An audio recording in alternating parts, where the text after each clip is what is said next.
Bismillahirrahmanirrahim. Alhamdulillahi rabbil alamin. Wassalatu wassalamu ala asrafil anbiya'i wal mursalin Sayyidina Muhammadin wa ala alihi wa sahbihi wa man tabi'ahu bi ihsanin ila yaumiddin. Subhanaka la ilma lana illa ma 'allamtana innaka antal alimul hakim. Rabbi shrah li sadri wa yassir li amri wahlul 'uqdatam min lisani yafqahu qawli. Assalamualaikum warahmatullahi wabarakatuh.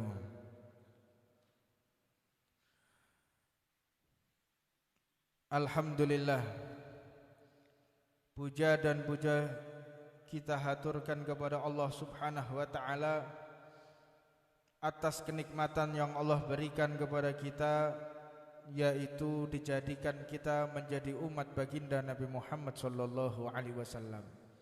Maka rasa syukur kita menjadi umat Nabi besar Muhammad sallallahu alaihi wasallam dengan ditampakkan ketika kita taat atas perintah Allah dan menjauhi segala larangan Allah Subhanahu wa taala. Jika kita mempererat tali persaudaraan di antara kita, ini adalah wujud syukur kita kepada Allah Subhanahu wa taala. Fenomena akhir-akhir ini banyak umat Islam diadu domba. Banyak umat Islam satu dengan yang lain saling mencaci. Umat Islam satu dengan yang lain mereka saling membantai. Umat Islam satu dengan yang lain mereka saling menjatuhkan harga diri. Naudzubillah min dalik. Padahal Tuhan kita sama, Allah. Nabi kita sama, Allah. Kiblat kita sama, yaitu Ka'bah Al-Mukarramah. Tetapi fitnah yang terjadi di tengah-tengah kita, umat Islam antara satu dengan yang lain mereka saling bertikai. Maka kejadian ini marilah kita pahami, marilah kita kenang, sebagaimana Allah Subhanahu wa taala berfirman, wa qalu naqas wa kullan naqasu 'alaika min amba'i rasul man nuthabbitu bihi fuadak. Ibrah, di dalam cerita-cerita para nabi dan rasul sebelum Nabi Muhammad diutus, itu banyak pembelajaran. Nabi Muhammad masih dikatakan oleh Allah, wa kullan naqasu 'alaika min amba'ir rasul, aku sampaikan cerita-cerita tentang nabi, tentang rasul kepadamu wahai Muhammad. Tujuannya nutsabbit bihi fuadak, untuk menguatkan iman menjadi pencerah yang akan dilaksanakan oleh baginda Nabi Muhammad sallallahu alaihi wasallam. Maka tentunya kita sebagai umat Nabi Muhammad sallallahu alaihi wasallam tidak ada uswah yang lebih afdal daripada yang dicontohkan oleh baginda Nabi Muhammad sallallahu alaihi wasallam. Laqad kana lakum fi rasulillahi uswatun hasanah. Di dalam diri Rasulullah sallallahu alaihi wasallam ada contoh perangai yang sangat sempurna. Ini Allah yang mengatakan, bukan manusia atau pejabat manapun. Di dalam diri Rasulullah wajib kita pelajari, wajib kita telaah untuk referensi kehidupan kita. Maka fenomena yang ada di tengah-tengah kita, mari kita segarkan lagi, mari kita telaah lagi, mari kita pikirkan lagi yang disampaikan oleh baginda Nabi Muhammad sallallahu alaihi wasallam. Fi haji wada', haji yang terakhir yang ditunaikan oleh baginda Nabi Muhammad sallallahu alaihi wasallam, beliau memerintahkan para sahabat setelah haji wada'. Nabi Muhammad mengatakan kepada para sahabat dan seluruh umat yang hadir, saksinya adalah Ka'bah Al-Mukarramah. Ucapan ini disampaikan kepada Nabi Muhammad, ya ayuhan nas, wahai segenap manusia, segenap orang-orang yang beriman, diamlah kalian. Diam kalian. Maka para sahabat satu dengan yang lain juga mengingatkan, diam. Nabi Muhammad mau berbicara, kalian diam semua. Perhatikan apa yang akan disampaikan oleh baginda Rasulullah sallallahu alaihi wasallam. Hal ini menunjukkan betapa pentingnya yang akan disampaikan oleh Rasulullah sallallahu alaihi wasallam. Maka Nabi Muhammad mengatakan, ayyaumin hadza, apa hari ini? Mereka tahu, para sahabat ini tahu kalau hari ini adalah 10 Dzulhijjah. 10 Dzulhijjah, Yaumun Nahar, Idul Adha. Mereka tahu, tetapi para sahabat tidak mau mengomentari, tidak mau menjawab. Apa sebab? Khawatir kalau Nabi Muhammad ini mau merubah nama atau ingin menekankan sesuatu. Kenapa ini bisa terjadi? Karena para sahabat melihat kesempurnaan baginda Nabi Muhammad sallallahu alaihi wasallam. Sempurna Rasulullah. Jadi kalau Rasulullah bertanya, mereka nggak berani menjawab. Maka para sahabat hanya mengatakan, Allah wa rasuluhu a'lam. Maka hanya Allah dan Rasulnya yang tahu tentang apa hari ini. Alaisa yaumun nahri? Apakah benar ini adalah nahar, yaumun nahar, Idul Adha? Qalu bala. Para sahabat mengatakan, benar wahai Nabi Muhammad, ini benar. Maka Nabi Muhammad pun mengatakan, ayu syahrin hadza, apa nama bulan ini? Para sahabat tahu ini bulan Dzulhijjah, tahu. Tapi mereka diam melihat kesempurnaan Rasulullah sallallahu alaihi wasallam. Mereka mengatakan, Allah wa rasuluhu a'lam. Hanya Allah dan Rasulnya yang tahu apa hari ini, apa bulan ini. Maka Nabi Muhammad mengatakan, alaisa Dzulhijjah? Apakah ini bukan Dzulhijjah? Qalu bala. Bukankah ini bulan Dzulhijjah? Iya benar ya Rasulullah, ini bulan Dzulhijjah. Lalu Nabi Muhammad mengatakan, ayyuballadin hadza? Apa nama negeri ini? Apa nama kota ini? Para sahabat masih tetap berprasangka kesempurnaan Nabi Muhammad sallallahu alaihi wasallam. Allah wa rasuluhu a'lam. Hanya Allah dan Rasulnya yang tahu apa nama kota ini. Ini menandakan sahabat itu melihat kesempurnaan Rasulullah. Tidak melihat sedikit pun pertanyaan itu atas ketidaktahuan Rasulullah, tetapi melihat sempurnanya diri Rasulullah sallallahu alaihi wasallam. Maka Nabi Muhammad mengatakan, alaisa baldatul haram? Apakah bukan ini namanya negeri haram, kota haram, baldah Mekah al-Mukarramah? Qalu bala. Benar ya Rasulullah, ini adalah baldatul haram, ini adalah negeri Mekah al-Mukarramah. Lalu Nabi Muhammad mengatakan, ini intinya, memancing para sahabat untuk mendengarkan apa yang diucapkan Rasulullah dan memastikan mereka menjawab apa yang disampaikan Rasulullah dan mereka merespon, mikir apa yang akan disampaikan oleh baginda Nabi Muhammad sallallahu alaihi wasallam. Wa bi hurmati yaumikum hadza wa syahrikum hadza wa biladikum hadza, demi kemuliaan hari kalian ini, demi kemuliaan bulan Dzulhijjah ini, demi kemuliaan tanah haram ini, inna dima'akum wa amwalakum wa a'radukum haramun bainakum. Ketahuilah, sesungguhnya nyawa kalian satu dengan yang lain haram untuk dibunuh. Harta satu dengan kalian harta kalian satu dengan yang lain haram untuk dirampas. Harga diri kalian antara satu dengan yang lain haram untuk direndahkan.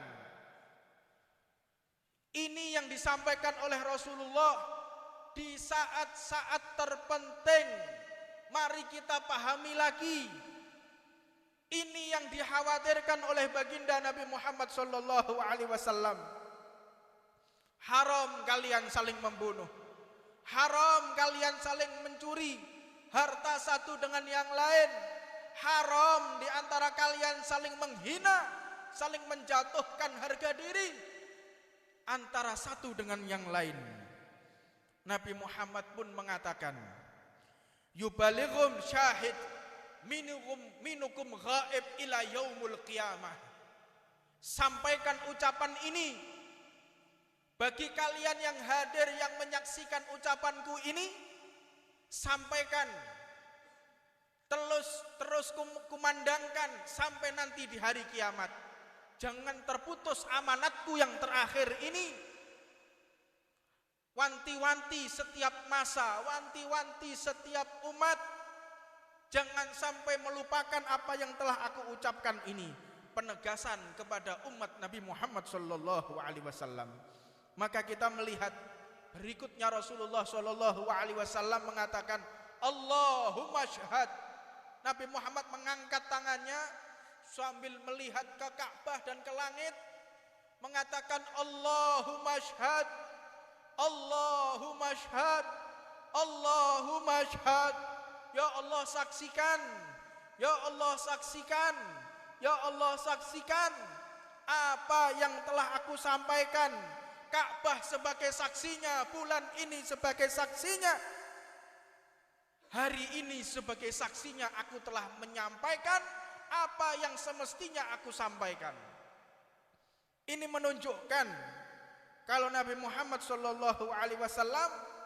melarang, mengharamkan antara kita satu dengan yang lain saling membunuh, antara kita satu dengan yang lain saling merampas, antara kita satu dengan yang lain saling mencaci maki, saling menghina, saling menjatuhkan harga diri.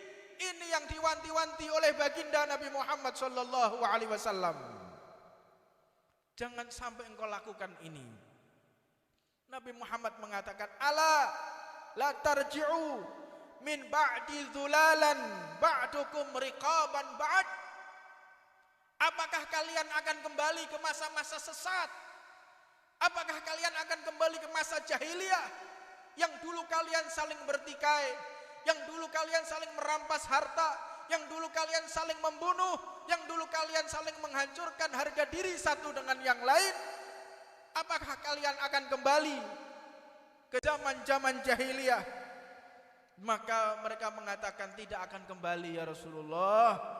Di zaman-zaman ketika kami saling membunuh, ketika kami saling mencaci, ketika kami saling merusak harga diri antara satu dengan yang lain. Hadis ini wajib kita resapi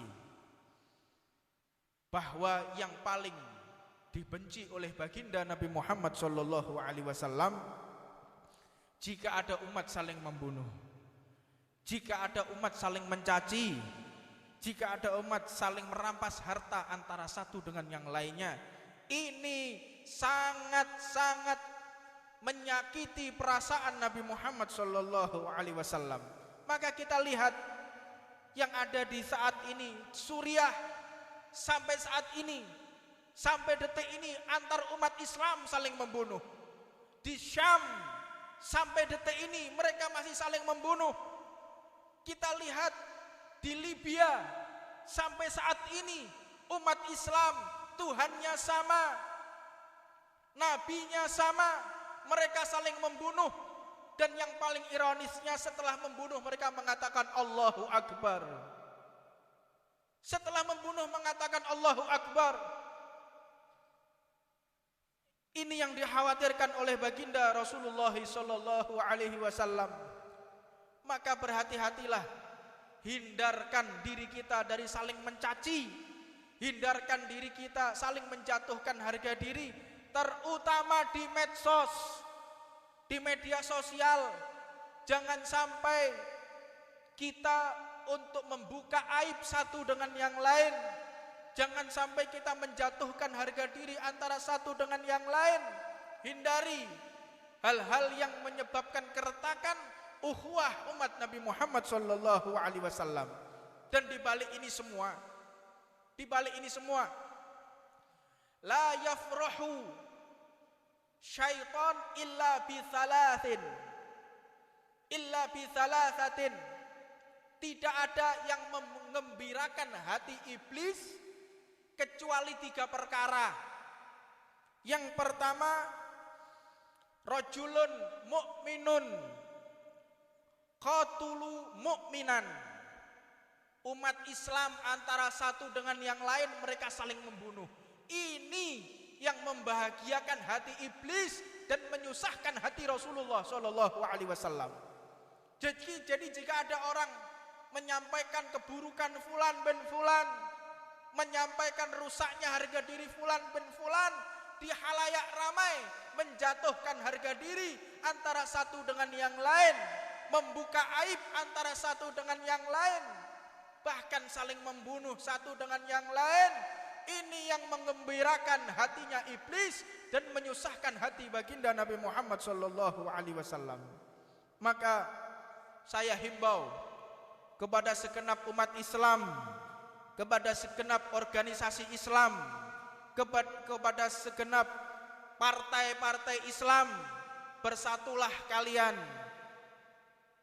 Solidaritas kalian antara satu dengan yang lain, itu yang dibanggakan oleh baginda Nabi Muhammad sallallahu alaihi wasallam. Terpecahnya kalian wahai umat Islam, itulah yang menyusahkan hati Rasulullah dan mengembirakan daripada hati iblis. Maka hindari pertikaian di antara kita. Ini yang menyusahkan hati Nabi Muhammad. Yang kedua, mukmin mata ghairi iman. Yang menyusahkan, yang menggembirakan hati iblis, yaitu orang yang beriman mati tidak membawa iman, alias mati su'ul khatimah. Su'ul khatimah ini yang menyusahkan hati Nabi, menggembirakan hati iblis. Jadi kalau ada orang Islam mati, dia dalam keadaan tidak membawa iman atau su'ul khatimah, ini benar-benar girang hatinya iblis. Maka tujuan Rasulullah diutus oleh Allah, bagaimana caranya manusia ini hidup di dalam keimanan dan mati membawa iman. Naam, iya, memang ini adalah pekerjaan yang paling susah. Jihad gampang, jihad membunuh orang-orang kafir gampang. Ketahuilah, tapi itu bukan keinginan Rasulullah. Kita membunuh orang kafir sehingga dia mati kafir, itu bukan keinginan Rasulullah. Keinginan Nabi Muhammad, seluruh umat Islam, Bani Adam, semua ras, semua suku, semua wilayah meninggal dalam keadaan beriman kepada Allah Subhanahu wa taala. Jadi tujuan kita jihad untuk membunuh orang Islam, ini sesuatu yang paling salah. Salah besar. Jihad membunuh orang yang beriman kepada Allah. Maka ini fenomena yang dihembuskan di negara kita. Bagaimana caranya organisasi Islam satu dengan yang lain, mereka saling bertikai, mereka saling menghina, mereka saling mencaci, mereka saling menghancurkan harga diri antara satu dengan yang lain. Ini memang propaganda Zionis, ini propaganda Yahudi yang memang ingin merusak kerukunan antar umat baginda Nabi Muhammad sallallahu alaihi wasallam. Terus di negara kita dihembuskan terus. Bagaimana caranya ormas satu dengan yang lainnya, mereka saling mencaci, mereka saling membantai, mereka saling bermusuhan. Tetap yang rugi ini adalah umat Nabi Muhammad. Tetap yang rugi adalah umat Nabi Muhammad. Korbannya tetap umat Nabi Muhammad. Tidak ada korban di luar umat Ini strategi musuh, konfrontasi dengan proxy war, perang proksi, perang urat saraf, mereka saling bertikai. Maka hati-hatilah diri kita untuk menanggapi daripada fenomena alam ini. Tarik diri kita, jangan ikut-ikutan mencaci maki antara satu dengan yang lainnya. Memang nanti kalau waktunya jihad, kita akan dipanggil oleh Imam Mahdi. Kita akan dipanggil oleh Imam Mahdi, jangan khawatir. Jangan kita bergerak sendiri-sendiri. Nanti ada komando dari atas. Kita jihad di jalan Allah. Tapi bukan saat ini. Kita masih nunggu. Nanti setiap saat kita akan niat. Setiap keluar dari majelis, mulai saat ini kita niat. Setiap kita berdiri dari majelis, sebelum kita berdiri, niat kita menjadi pembela Al-Mahdi. Mudah-mudahan kita semua termasuk daripada orang-orang yang membela Al-Imamul Mahdi. Maka dari itu, jangan sampai kita ini juga merasa aman dari mati su'ul khatimah. Jangan sampai di antara kita ini merasa aman dari mati su'ul khatimah. Kalau saya ini pasti husnul khatimah, ketahuilah ciri-ciri khas orang yang mati su'ul khatimah, yaitu mereka yang benci kepada para ulama, benci kepada para kiai, benci kepada para habaib, benci kepada para masyayikh. Mereka adalah orang-orang yang mati dalam keadaan su'ul khatimah. Na'udzubillah min dalik. Yang kedua, tanda-tanda orang yang su'ul khatimah, orang yang benci kepada Al-Quran, orang yang menistakan Al-Quran, mereka lah orang-orang yang mati su'ul khatimah. Dan yang ketiga, yang membuat orang mati su'ul khatimah, yaitu hubbud dunya. Cintanya dia kepada dunia, yang menjual akhiratnya demi dunia, yang menggadaikan imannya demi dunia, yang memenuhi hatinya demi dunia. Hubbud dunya damimah min khairin akimah. Hubbud dunya itu menutup pintu-pintu kebaikan dari Allah Subhanahu wa ta'ala. Orang kalau sudah cinta dunia, mindsetnya, pola pikirnya tiada lain hanya untung rugi dunia. Saya hadir majelis eman, kalau sampai tutup toko, saya tutup toko, rugi, harusnya dapat sekian.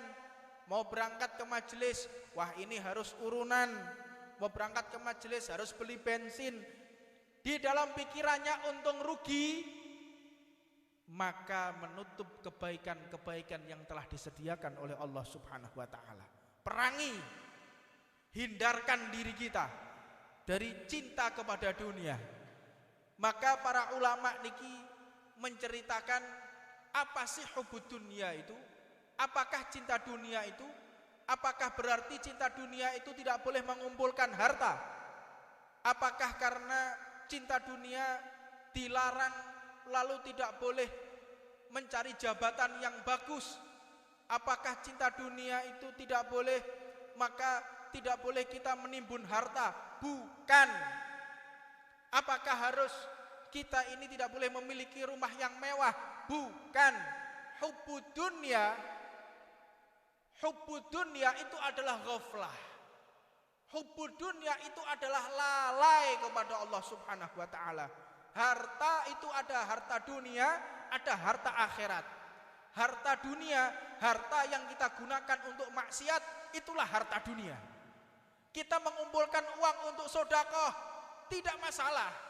Jadi yang dimaksud hubbud dunya itu bagaimana kita mendistribusikan harta kita atau mengarahkan di mana fasilitas yang Allah berikan kepada kita. Kita punya mobil mewah, tergantung itu hubbud dunya atau tidak, tergantung di mana kita menggunakannya. Kalau kita gunakan untuk mencari nafkah, mobil tersebut menjadi mobil akhirat, bukan termasuk orang yang hubbud dunya. Cinta dunia, orang yang beli mobil mewah untuk pamer, orang beli mobil mewah untuk maksiat, orang beli mobil mewah untuk berbuat hal-hal yang tidak diridhoi oleh Allah. Inilah hubbud dunya. Jadi jangan sampai kita salah paham. Salah paham, ini banyak orang salah paham. Atau sekarang yang keren namanya gagal paham. Gagal paham. Apa gagal paham itu? Keterbelakangan intelektual. Lek bahasa tubane apa? Goblok. Wis ngono ae. Hati hemat kata. Hemat kata. Orang yang gagal paham, enggak paham maksudnya hubudun ya, oh berarti gak oleh duwe motor, gak oleh kerja, tak boleh punya rumah mewah. Enggak seperti itu. Bagaimana kita mendistribusikan? Bagaimana kita menggunakan rumah tersebut? Kita jangan sampai termasuk orang yang hubbud dunya. Di antaranya orang yang paling hampir saja meninggal dalam keadaan su'ul khatimah, yaitu Imam Malik bin Anas. Siapa Imam Malik bin Anas? Imam Darul Hijrah, guru kita semua, gurunya Imam Syafi'i radhiyallahu taala anhu. Imam Malik, Imam Darul Hijrah. Imam Malik ini, Imam Malik semenjak beliau balik sampai wafat, beliau itu tinggal di Madinah, tetapi tidak pernah sekalipun buang hajat di Madinah. Enggak pernah pipis, buang air di Madinah, enggak pernah. Ta'aduban lin nabiyina Muhammad, untuk menghormati Rasulullah. Jadi kalau mau pipis, keluar dulu dari Madinah, keluar baru pipis. Dan diriwayatkan beliau itu kalau makan sehari cuma 3 butir kurma. 3 butir kurma karena mengganggu daripada pencernaannya. Kalau sampai buang-buang air terus menyusahkan beliau riwariwi. Tiap mau buang air, tiap mau pipis, keluar dari Madinah. Dan diriwayatkan Imam Malik ini selama beliau tinggal di Madinah tidak pernah menggunakan sandal, gak tahu sandalan. Apa sebab? Khawatir sandalnya menginjak debu yang pernah menempel di kakinya Nabi Muhammad. Inilah akhlak ulama. Imam Malik luar biasa. Imam Malik ini kalau mau ceramah, Imam Malik ini kalau mau ngajar pakai surban, pakai dupa, majelisnya dikasih dupa, majelisnya dikasih wangi-wangian. Untuk apa? Menghormati majelis, menghormati ilmu. Orang kalau mengerti ilmu, keagungan ilmu, Imam Malik ditanya, wahai imam, aku ingin bertanya kepadamu. Bertanya soal apa? Dunia atau hadis? Soal hadis. Tunggu sebentar. Tunggu sebentar. Beliau mandi dulu, pakai parfum, pakai jubah, pakai surban. Sekarang kau tanya. Jadi enggak sembarangan, benar-benar mengagungkan daripada ilmunya Nabi Muhammad SAW. Jadi salah satu kita menghormati ilmunya Rasulullah, persiapkan badan kita, persiapkan hati kita, fisik kita persiapkan. Tolabul ilm, kita sebagai penuntut ilmu paling tidak pakai surban untuk menandakan kalau kita ini adalah para pejuang Nabi Muhammad SAW. Pakai rida. Dan rida ini bukan berarti orang kalau nggak pakai rida, orang nggak pakai surban, imamah. Memang orang pakai imamah ini ada adabnya, ada akhlaknya, tidak sembarangan orang. Jadi untuk kita yang awam-awam ini, terlebih adalah saya, pakai rida. Pakai rida. Tujuannya untuk apa? Rida ini yang membentengi kita. Kita ketika melihat ada perempuan, kita sungkan mau lihat. Kalau ada mampir di tempat-tempat maksiat, sungkan kita bawa surban. Jadi surban pakaian ini termasuk daripada benteng umat Nabi Muhammad. Maka Imam Malik ini beliau setiap ngajar benar-benar berhati-hati. Suatu saat Imam Malik ini ngajar di Masjid Nabawi, tiba-tiba wajah beliau kuning, pucat sekali, sampai para murid-muridnya ini heran, dilihat nggak biasanya Imam Malik seperti ini. Maka ketika selesai hadis menyampaikan dengan sangat sakit, menahan rasa sakit yang luar biasa. Sampai selesai ditutup kitabnya, tutup hadisnya, beliau langsung seperti lemas dan jatuh. Ketika beliau jatuh, kenapa wahai imam? Aku merasakan di kakiku ini ada sengatan. Ada sengatan, ternyata dilihat di kaki beliau ada kalajengking. Menyengat 12 kali. Menyengat 12 kali, beliau tidak bergeser dari tempat duduknya. Ditanya, wahai imam, kenapa engkau tidak menggeser tempat dudukmu? Kok engkau tidak bangun? Aku tidak berani memutus hadisnya Nabi Muhammad. Ini loh para ulama. Dan ketika Imam Malik ini sakaratul maut, ini poinnya. Imam Malik ini ketika sakaratul maut, kalau orang biasa menemani orang sakaratul maut tahu, kadang sadar, kadang tidak, kadang sadar, kadang tidak. Itu biasa bagi orang sakaratul maut. Ketika Imam Malik tidak sadar, ditalkin la ilaha illallah oleh murid-muridnya. Imam Malik mengatakan la, enggak. Kaget muridnya. La ilaha illallah. La, tidak, kata Imam Malik. La ilaha illallah. La, tidak, kata Imam Malik. Muridnya bingung. Ini seorang imam, seorang ulama, muhaddits, tapi ketika sakaratul maut mengatakan tidak ketika ada kalimat la ilaha illallah. Maka terus mereka membaca Al-Quran sampai akhirnya kesadaran Imam Malik kembali lagi. Ketika kembali ditanya, ya Allah, alhamdulillah Imam Malik ini kembali sadar. Ditanya, wahai Imam Malik, kenapa engkau mengatakan tidak ketika aku mengatakan la ilaha illallah? Wahai para murid-muridku, aku mendengar ucapan la ilaha illallah, tetapi aku mengatakan la, tidak, itu aku menjawab iblis yang lagi menggoda aku. Iblis yang lagi menggoda aku berkeliling di tempat tidurku ini. Iblis mengatakan, wahai imam, engkau ini adalah orang yang soleh, engkau ini adalah orang yang masya Allah, orang-orang yang tinggi kedudukannya di hadapan Allah. Muridmu saja Imam Syafi'i, beliau mengatakan la, tidak, engkau seorang wali Allah, la, engkau orang yang beriman kepada Allah, engkau adalah orang-orang yang mulia, engkau orang yang tinggi kedudukan di hadapan Allah. La, tidak, aku orang biasa. Jika aku menjawab iya, berarti aku telah ujub, aku telah sombong dengan ilmuku, aku telah sombong dengan majelisku, aku telah sombong dengan dakwahku, aku telah sombong dari segala amal pahalaku. Maka seluruh amal pahala akan dicabut oleh Allah Subhanahu wa ta'ala. Maka inilah, hati-hati, jangan sampai kita merasa aman daripada mati su'ul khatimah. Dan yang terakhir, insyaallah kita akan bahas di kesempatan berikutnya karena waktu sudah adzan Isya. Mudah-mudahan Allah Subhanahu wa ta'ala mengabulkan segala hajat kita. Hajat yang paling besar yaitu adalah meninggal dalam keadaan husnul khatimah. Ya Allah biha, ya Allah biha, ya Allah bi husnul khatimah.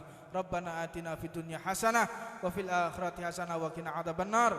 Wa ala man wa sayyidi hakim wa sallallahu alaihi wa sallam zaman wa ala man wa la Muhammad Jamal bin Abi Bakar Ba'agil wa ila hadratin Nabi Muhammadin sallallahu alaihi wasallam. Siril Fatihah.